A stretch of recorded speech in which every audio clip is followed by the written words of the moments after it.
Guys, welcome to the podcast. Wild ng second game, Ginebra versus SMB. Sobrang, ito yung series na talaga inaasahan natin na sana mag 7 games. Game 2 pa lang, but dami ang pinakita na why it could be one of the best that I've watched so far. Ganda ng laraban na yun. Lahat sila perfect release, 4-pointers, 3-pointers, everybody was locked in. Yeah, excuse me, as I am a little. I'm a little tired from that game. That was quite tired. Napapati ko, napagod sa laro na yun, no? Yeah, really good game from both teams. Actually, really good game from both teams. But again, this is what we talk about with that 4-point shot, diba? That 4-point shot has brought a new level of like mystery. Is that the right word? Whatever. It's brought a new level of like mystery to the PBA. Nah, you don't really know what's gonna happen. You don't really know with that shot. And that shot both I think was the decider today. I think that shot was the decider today. CJ Perez, what a shot. A big time shot from CJ Perez. Wala na magagawa dun. If you're Ginebra. And then coming off that, yung ginawa ni Marshall Astro on that play was so big, diba? The offensive rebound came from Marshall. Right, yeah. So sobrang big time yung ginawa ng SMB. Sobrang deserve nila yung win na to. I would say whoever won that game absolutely deserved to win it. Kahit sino man yung nanalo dun. Actually, kahit sino. Kasi Ginebra, hinabol, SMB, maintained in a way their composure. Yun yung tamang word na-maintain nila, nakuha nila ulit. Kala ko dire-diretso na Ginebra eh. Actually, I would argue that they didn't have any of their composure. No fourth quarter. It was a really, let's be real, that shot was not, that shot from CJ Perez was absolutely chamba. Not one chamba, that's the wrong word. Pero it was a superstar thing to do. It was a superstar thing to do. And today we saw exactly what you needed from SMB players. Wala pa tayong stats kasi kakatapos na ng game. Hinihintay pa natin yung stats, wala pa. As in, we recorded this the moment the game ended. Yeah. So, pero we talked about this, right?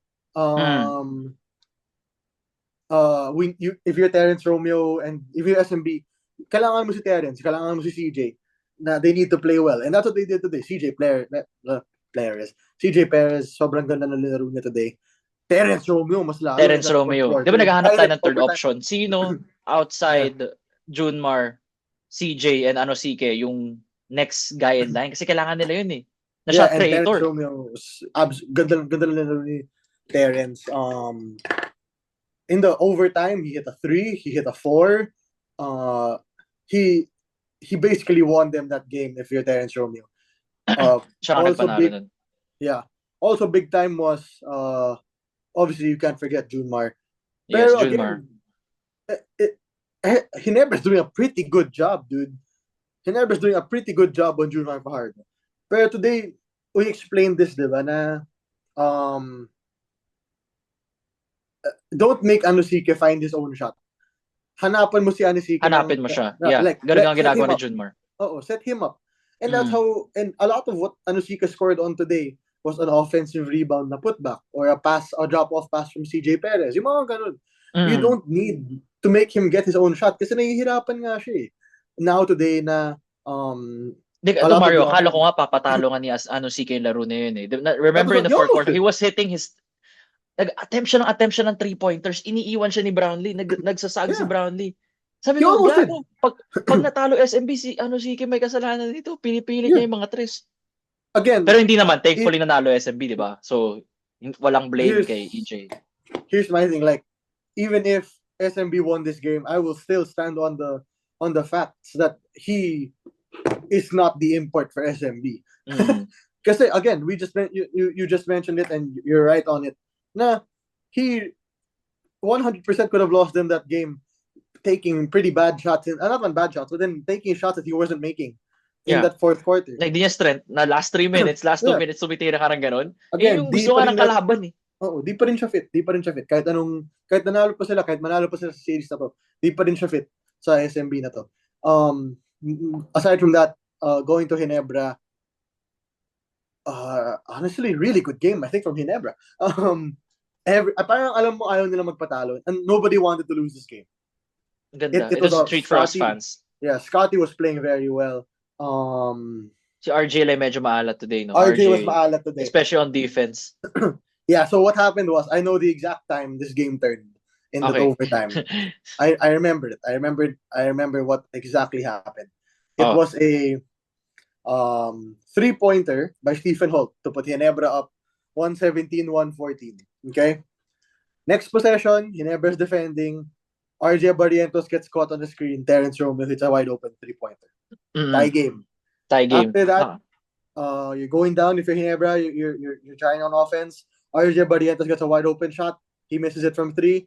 Next possession, Terrence Romeo hits a 4-pointer. Hindi siya yung Mm-mm. bantay ni Terrence nun. I think it was Stephen, si Holt. Mm-mm. Pero in that moment, that's when the game shifted for Ginebra. The shot was made, the shot was missed. That's how it was. And he's a rookie. He's a rookie. So you can't really blame him. These are the moments, again, we keep talking about this, where ano yung moment mo sa rookie season mo, or ano yung moment mo as a player that will turn you into a superstar. And again, Ito this yun. could be Ito the yung one mga for to. RJ Barrientos. Talagang ito yun. And Terrence Romeo, I mean, Justin Brownlee, whoosh, shit talaga. That guy is insane. Yun, wala ka na talagang. In that Magic talaga. overtime, Magic Brownlee talaga, eh, no? yeah. In that overtime, admittedly, it looked like he was out of gas. I'm not Yeah, surprised at all. syempre, ginawa niya na lahat, eh. Hinahabol na nila. Hinahabol niya mo. Yeah. So talagang maubusan ng gasolina yan. But shout out to him. Again, he makes the Ginebra team so good. And if you're SMB, I think you still miss Don Troliano. Yeah, You wala need rin si that. You Trojano. really Another need shot Don Troliano. creator. No, not really a shot creator. More of a defensive presence on JB, or True pwede at rin, JJP. or pwede ring spot up shooter. Kasi Motau 2 has basically become unplayable in this series. Hindi mo nga siya malaro. If you're wait lang. If you're wondering like this is what I was wondering. The sudden minutes for guys like Von Pesumal and Ben Meron Adam, nga kanina, di ba? Biglang Von yeah, Pesumal. Okay. kind of surprised me. Kasi if you're coach team, nahanap mo na eh. May flow Nahanap ka mo na eh. na May rotation nahanap ka mo na na eh. eh. Exactly. Mayroon ka ng, Pati alam si mo na palang, Adamos may naglaro kanina, di ba? Okay. yeah, I was surprised. Like, Ben huh? Adamos. Like, yes, Joe Devance is not young, but I think he could play decent minutes right now. A lot of it came down to that. The Von Pesumal minutes, I think, should have gone to Nards Pinto, and we saw it in that fourth Yeah. quarter. Nards Pinto was one of the main reasons nakahabol sila. Yeah. Sorry nga So, si Nards Pinto. medyo surprising na they changed nila yung rotation nila. I think that's where it was a little weird. I think that's where the game kind of got away from Ginebra. Pero again, all credit to SMB, all credit to the players of SMB and the coaching staff. Admittedly, we have to give credit to the coaching staff. Credit to coaching staff na SMB. Kasi they adjusted so well. They made they told sige, hey, stop fucking isolating. Yung fourth quarter talaga ni Arasiga, sabi ko, gago, pag natalo sila dito, ito yung babalikan. Ito place na tayo babalikan. I promise you all, if Anosiga, if SMB lost that game, I would have been on Anosiga's ass. Pero ano yun, yeah, so like EJ Anosiga in that fourth quarter, I mean, parang alam mo, the coaches told him, you're here to be the rebounder. You're here to rebound the ball, put it back in. You're here to be the drop-off pass from CJ Perez and Terrence Romeo drives and June Marfahar the post-ups. Keep it to that and we'll win the game. And that's how they won the game. Even in that fourth quarter. That ball, na medyo tumiwalag siya. I mean, not fourth quarter. Even in that overtime, tanga na, di naman nahawakan yung bola eh. Oo nga, di nga. Di niya hinawakan yung bola at any point. Like, I mean, nahawakan niya syempre. Pero, di niya hinawakan yung bola. Hindi nag-revolve sa kanya yung opensa. It was Terrence Romeo or June Marfajardo. Yun lang yun. The ball did not revolve around Anosique. And that's the what's the word? That's the luxury you have if you're coach George Gallen. Like, your import doesn't need to be a super import because you have super locals who, when given the opportunity, they'll really play super well. And that's what they did. And they did that so well. I think Ginebra needs to work on their free throw shooting. Yun. some pretty missed free throws. And then ayun lang. Really good game, exciting yung game 2, game 3, game 4, game 5. I think this goes to 6. I think this goes to 6 Six pa rin. absolutely. 6 pa rin. I still think this is Ginebra and 6. That has not changed for me because in many people's eyes, this was not a loss for Ginebra. This was not supposed to be a loss. You were a rebound away from a win, right? Yeah. You were a non 4-point line shot away from a win. Alam mo yun? Like this was absolutely not this shouldn't have been a loss for Ginebra, but they ended up losing because of star power that SMB had. So if you're Ginebra, I think if you're SMB, so SMB first. Kung ikaw yung SMB, do what you did today. Alam mo yun? Stop Tama giving yung the ball. ganda ng adjustment sila eh. Yeah, stop giving the ball to Anosiga to make his own shot and make Junmar, CJ, and Terrence Romeo your main focal points. Yun yung totoo. Anosiga will get his because of how big he is. Yun lang yun. And then second to that is, if you're Ginebra, stick to what you know, man. This isn't the time to be playing players who haven't been playing the whole conference. It's not the time. Like, are you trying to instill confidence in them? Siguro, pero this isn't. Hindi ito yung oras para dun. Right now, it's time to win games. You can play them some other time in the next conference when it's a different time. But right now, you don't need players who aren't ready to play on the court. Yeah, definitely. Tapos, in a way, Ginebra almost won despite RJ Abarientos playing his worst game in the playoffs, no? Yeah. Yeah, absolutely. But yeah, you're right on that. There is no RJ. And Stephen Holt was kind of checked as well compared to his 30-point outing. They were just again, the 30 points I think was the outlier. It wasn't necessarily what you expect from. It's an outlier, yeah. Then you outlier. Then you outlier yung 30 points, hindi yung anything else. So yeah, but again, if you're Ginebra and SMB, this series is not gonna end anytime. It's not gonna be a quick one. Hindi to 5-game series, hindi to 4-game series. This is 6 or 7. I expect 6. You expect 7, I think. I expect 7. I expect 6. But again, yeah. Kami pa nag-7 either way kahit sinong team manalo, okay na sa akin. Kasi gusto ko lang umabot ng 7. Ako hindi. Ako gusto ko Ginebra. Kasi ako hindi. Gusto ko Ginebra. Ikaw yung Ginebra. Ano ba TNT fan? De joke lang. Okay, moving to that. Moving on to the TNT Ross game. So, TNT ito, 108-91. And dito sa papasok yung sinasabi ni Mario na superstars shine in the playoffs. Dito mo na mararamdaman yung mga star power. Games. TNT, like, let's check the stats na binigay ko sa'yo. It's, Calvin Aftana was still, 7 for 18. But, more of Ray ng Batak was also there. They had the shot makers. They had the guys to take on the load, the offensive scoring load. Whenever they needed. Sa Ross, parang nawawala. Sila natin bibigay. Yeah, this is what I've been saying for the longest time. Yes, Ross is a good team because they play by committing. But at the end of the day, who the fuck is taking the shots? And in the moments where... Oh no, I lost it. Anyway, in the moments where TNT's defense is so tight, which really happens. TNT's defense... They are number one defensive team, yeah. Yeah. TNT's defense does get very, very tight. Who's making the shots? Nobody. Nobody nga. That's the reality. Nobody's making the fucking shots from Ross. Still a superstar away. They're still a superstar away. People thought it could be Karakut, but the inconsistency is still showing from Andre. Yeah. Nawawala nga minsan. People thought it could be Santi, but again, inconsistency is nawala rin si Santi dito, di ba? 4 points, 5 points. People think it could be Clarito, but admittedly... may ceiling siya, no? Like, na may ceiling si Clarito. As of right now, may ceiling siya. I'm not saying I'm forever na yun. People thought it could be Adrian Nocum, but where's the consistency for Adrian Nocum? Second year pa lang rin naman si Nocum. Yeah. People thought it could be Gian Mamuyak. This is where nagiging issue yung hindi sila nakakalaro the same minutes every time. Alam mo yun? Yun nga eh. Hindi nga Kasi, sila, iba-iba every time. exactly, yung Aftana, sobrang Alam, seasoned na alam yung niya na eh. Aftana. Alam Alam niya niya na eh. kung ano kailangan namin eh. Nang Batak, sobrang season na nun, alam niya kailangan niyang gawin. Pogoy, mas lalo, alam niya talagang gagawin niya. Jason Castro, 13 minutes lang kanina kasi na-injured eh. Na-injure pa. Yeah, so like these guys know what they need to do. They guys know when they have to do it. And this is the problem for Ross kasi wala ka pang ganun. Karakot has had his moments.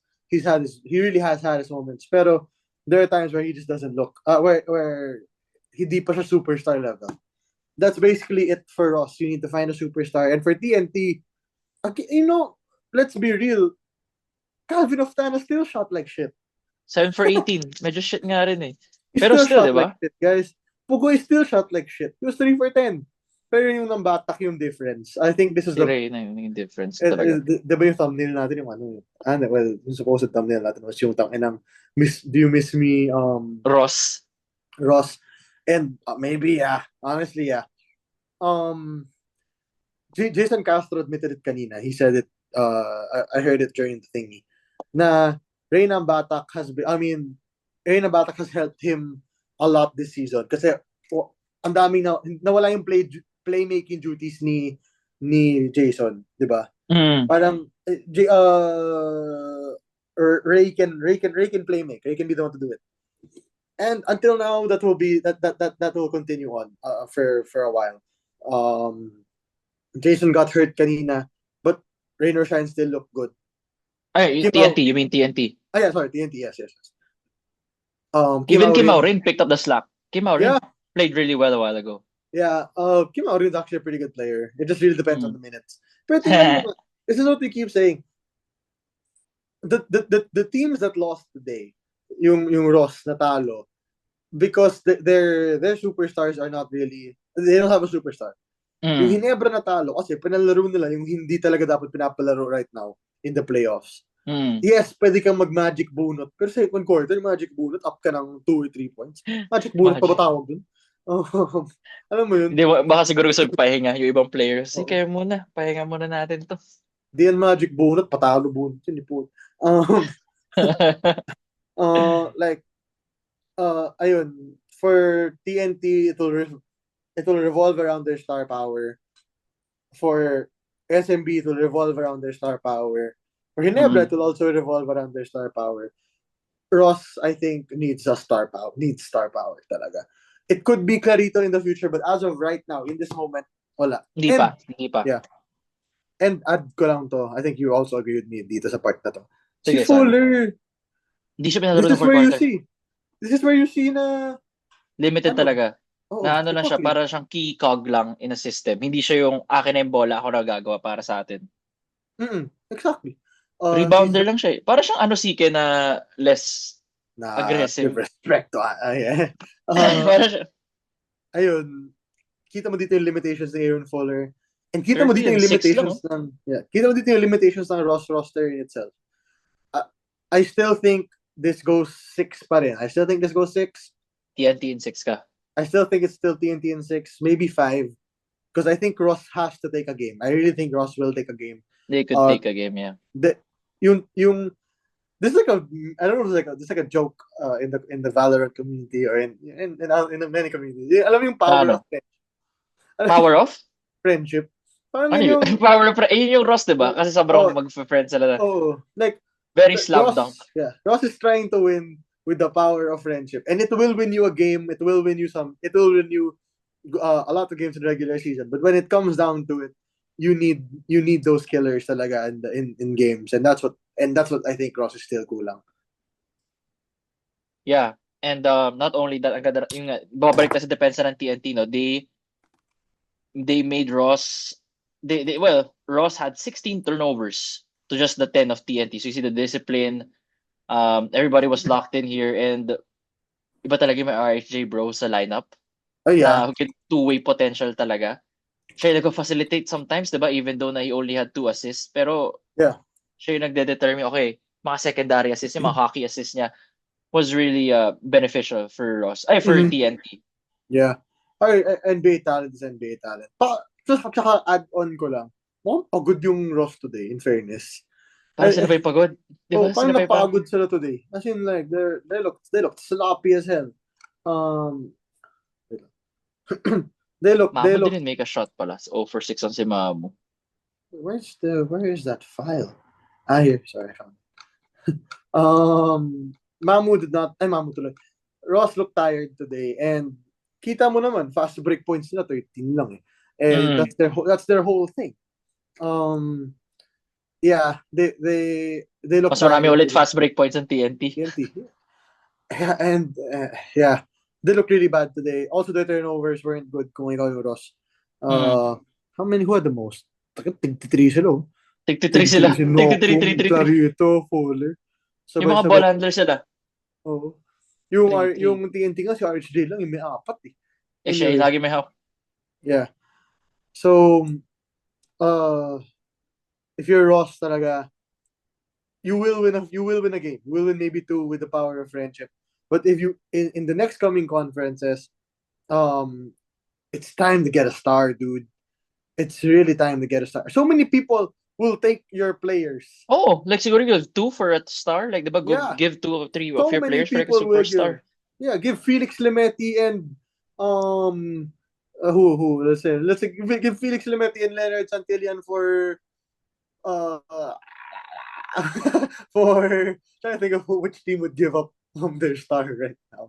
So, Yeah, kailangan talaga ng star eh. yeah, Kailangan talaga ng but star. anyway, my point is talagang kailangan mo talaga ng Kailangan ng star. star. Meron kayong pyesa na para ipamigay. At the same time, Yeah. na nandyan pa rin yung ano nyo. Oo. Core. Alam mo yung ano? Kahit paano. Alam mo yung parang kang Indiana Pacers na yung pre-Siakam Pacers na people will want your players. People want people want Miles Turner, people want Buddy Hield. But then so people will want both of them and they'll give you a star in return. They got Siakam. Parang ganun. Kailangan mo ng ganun.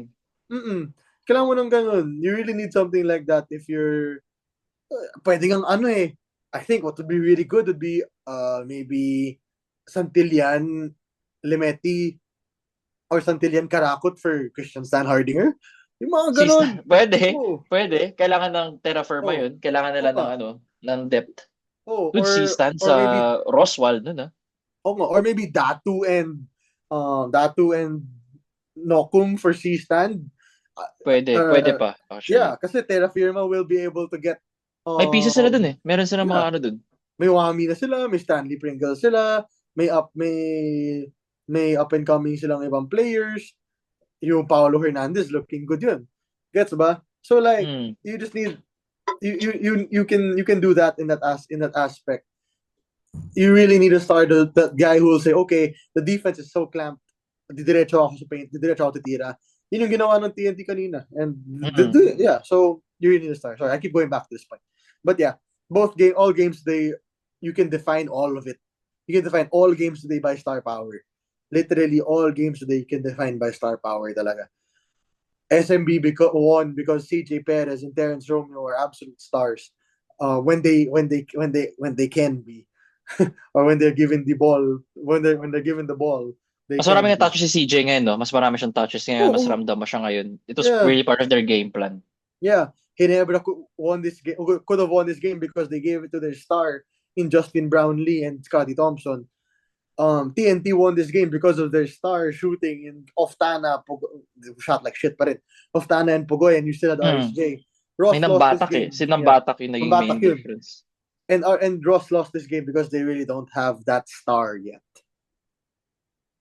Tama. Ross doesn't have the start. So it remains to be seen paano mangyayari sa no? Sa Dasmariñas game in game 3 sa Sunday. Still a long series though. Yeah, a long series. I'm a game 7 advocate for both. But so far, gusto natin yun eh. Gusto natin always game 7 Ayun, yun lang naman. It's a very reaction to game 2. We're gonna do a reaction to game 3. Most likely sa bahay lang naman si Mario, game 3. Hindi kami pupunta ng Dasmariñas, Cavite. For that one. Cavite, no? Hindi kami taga Cavite. Shout out to Puma. Yeah. Thank you sa Puma. Gagawa. Oo, binigyan tayo ng sponsor ng ating episode, no? So, abangan nyo lang yun. But yeah, thank you so much, guys, for always listening. This is the Game 2 reaction for both. For those on YouTube, like, comment, subscribe. For those on Spotify, follow, 5-star rating. Yun ang hiningi namin. Nico, with Mario here, Game 2 reactions ng PBA semifinals. See you guys Sunday! Yes, sir.